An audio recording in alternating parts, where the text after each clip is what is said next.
जय सिया राम। सब सुख लहे तुम्हारी सरना, तुम रक्षक काहू को डरना। श्री हनुमान जी संकट मोचन है। संकटों में भक्त घिरा हो तो उन संकटों से हनुमान जी तुरंत छुड़ा लेते हैं, मुक्त कर देते हैं। इसलिए असली संकट मोचन श्री हनुमान जी ही हैं। संतों का ये कथन है कि जब जगदीश पे भी संकट आता है, जब प्रभु राम पे भी संकट आता है, तो उनके संकटों का निवारण भी श्री हनुमान जी ही करते हैं। को नहीं जानत है जग में कपि, संकट मोचन नाम तिहारो। इस संसार में संकट मोचन नाम तो श्री हनुमान जी का ही है। और श्री हनुमान जी प्रभु राम के नाम से बहुत जल्दी प्रसन्न हो जाते हैं, हम सभी जानते हैं। लेकिन एक ऐसा महामंत्र है प्रभु राम का, जिसका जप किया जाए तब तो हनुमान जी निश्चित ही संकटों से छुड़ा ही लेते हैं। बल्कि प्रसंग तो ये आता है कि लीलावश ही सही, प्रभु की लीला ऐसी कि संकट मोचन पर भी एक बार संकट आ गया था, यानी हनुमान जी पे, और उन्होंने इस मंत्र को जप किया था। और ये मंत्र हनुमान जी को नारद जी ने दिया था। जब हनुमान जी संकटों में घिरे थे तो नारद जी ने ये महामंत्र दिया था हनुमान जी को, और हनुमान जी जो स्वयं संकट मोचन हैं, संकट से पार पा गए थे। तो ये प्रभु राम की महिमा बताने के लिए इस तरह की लीला रची गई थी देवताओं द्वारा, ऋषियों द्वारा। तो एक हम ऐसे महामंत्र की बात करने जा रहे हैं कि व्यक्ति कितने भी बड़े संकट में फंसा हो, संकटों का निवारण ना हो रहा हो, संकट मोचन की कृपा, संकट मोचन श्री हनुमान जी की कृपा, उनकी प्रसन्नता हमें प्राप्त ना हो रही हो, तो इस उपाय को, इस मंत्र को जरूर जपना चाहिए, जरूर करना चाहिए। संकट मोचन हनुमान जी अवश्य ही सुनेंगे। एक बार की बात है, दरअसल ये जो महामंत्र है जो नारद जी ने दिया, इसके पीछे एक प्रसंग जुड़ा है।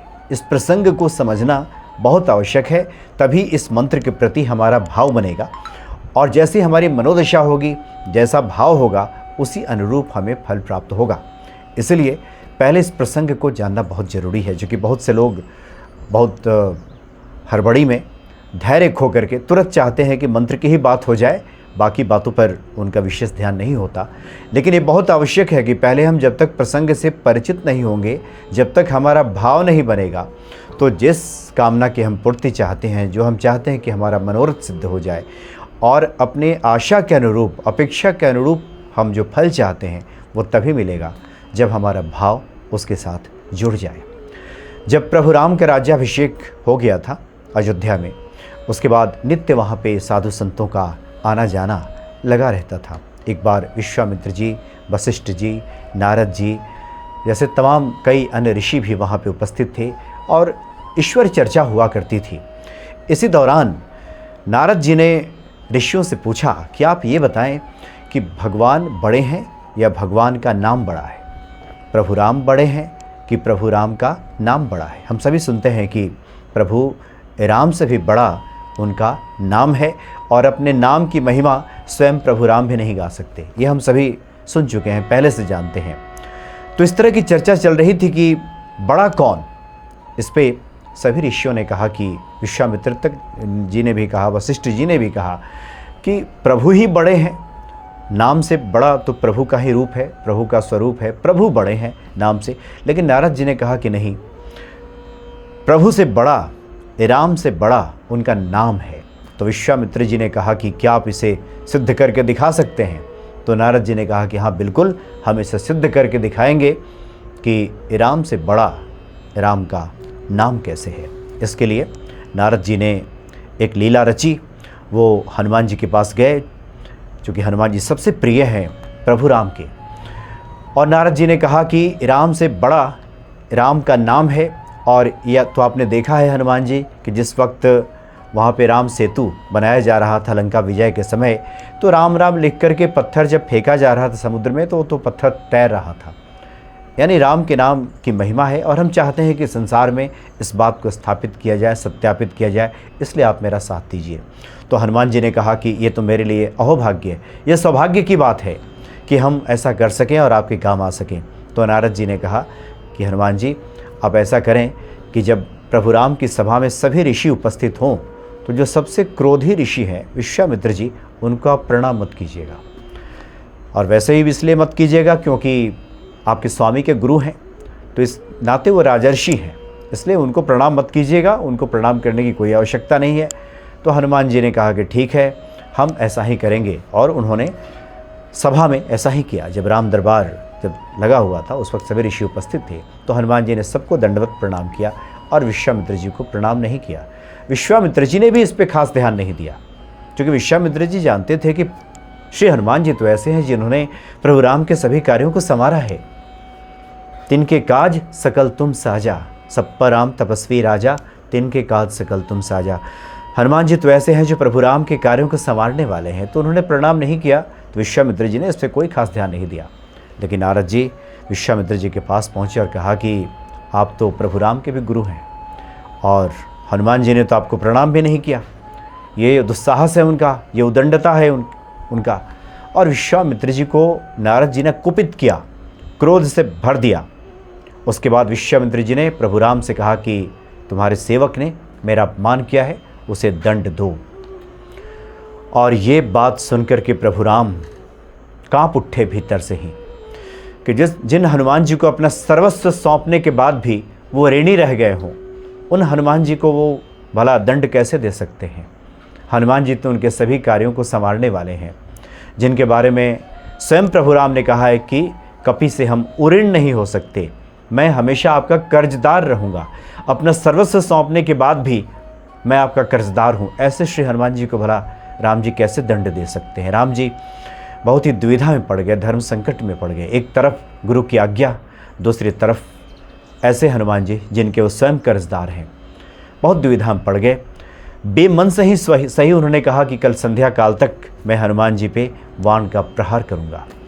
पूरे अयोध्या में ये बात फैल गई, सब लोग दुखी हो गए कि हनुमान जी के इस कृत्य को भूलकर प्रभु राम भला कैसे उन पे वाण का संधान करेंगे।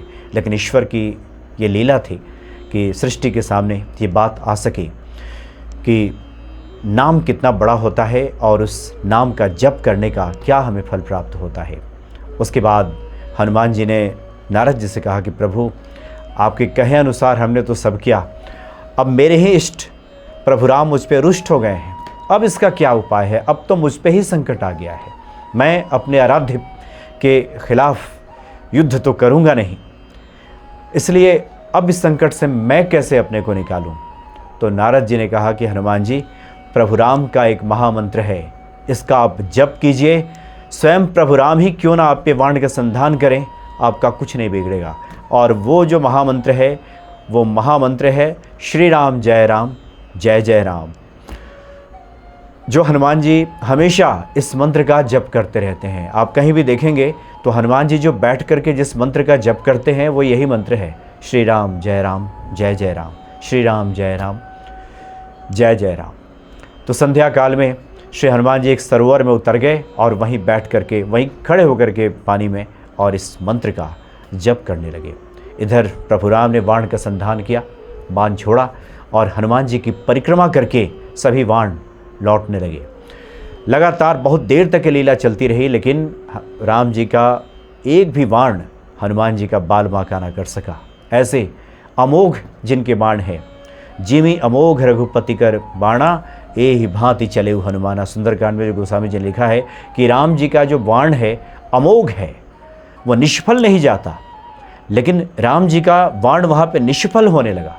सिर्फ हनुमान जी श्री राम जय जय राम, श्री राम जय जय राम इस मंत्र का जप करने लगे और प्रभु राम का बाण निष्फल हो गया। यानी कितना भी बड़ा संकट हो, इस मंत्र का अगर जप किया जाए तो संकटों से उबारा हो जाता है, संकटों से छुटकारा मिल जाता है। बड़ा से बड़ा संकट भी व्यक्ति को छू नहीं पाता।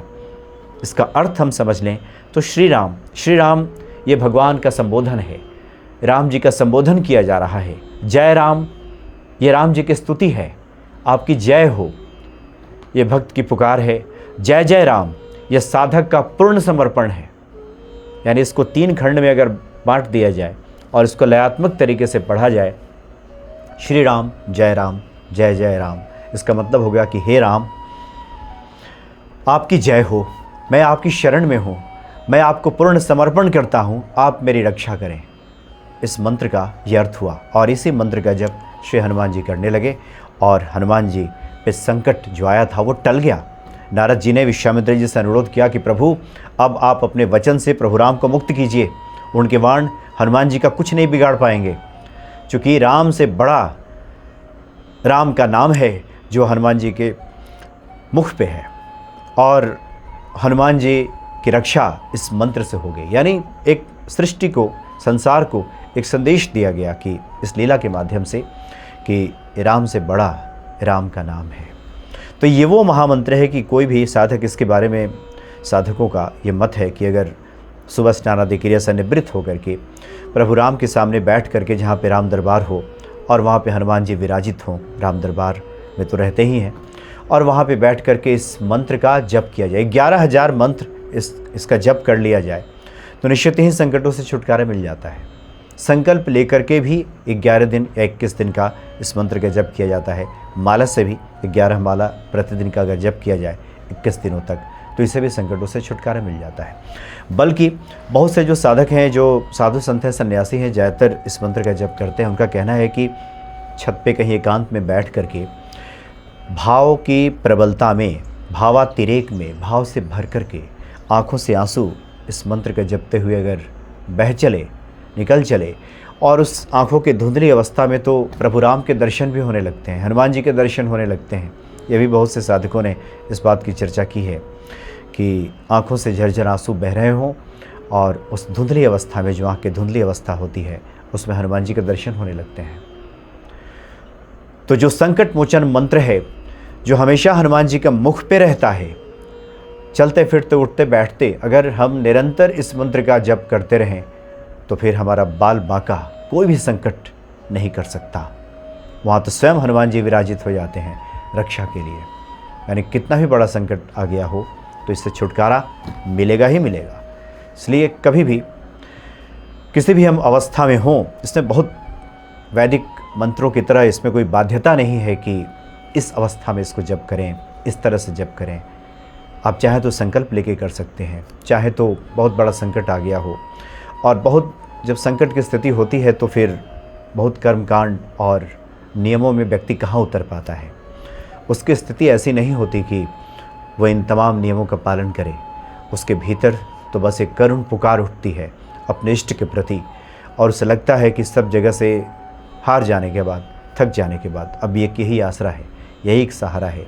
और उस मनोदशा में अगर कोई श्री राम जय राम, जय जय राम, श्री राम जय राम, जय जय राम, इस मंत्र का जप करता है तो निश्चित ही हनुमान जी का कृपा पात्र बन जाता है, और प्रभु राम भी अति प्रसन्न हो जाते हैं। क्योंकि इस पूरे प्रसंग में प्रभु राम जो धर्म संकट में है, वो भीतर से कभी नहीं चाह रहे हैं कि हनुमान जी का कुछ बिगड़े, और ये भी वो समझ रहे हैं कि हनुमान जी तो संकट मोचन है, स्वयं रुद्र हैं, भगवान शिव हैं, उनका भला कोई क्या बिगाड़ सकता है। लेकिन सृष्टि को एक संदेश देने के लिए इस महामंत्र के बारे में नारद जी ने हनुमान जी को बताया, और जो भी आज इस मंत्र का जप करते हैं निश्चित ही हनुमान जी उनका कल्याण करते हैं।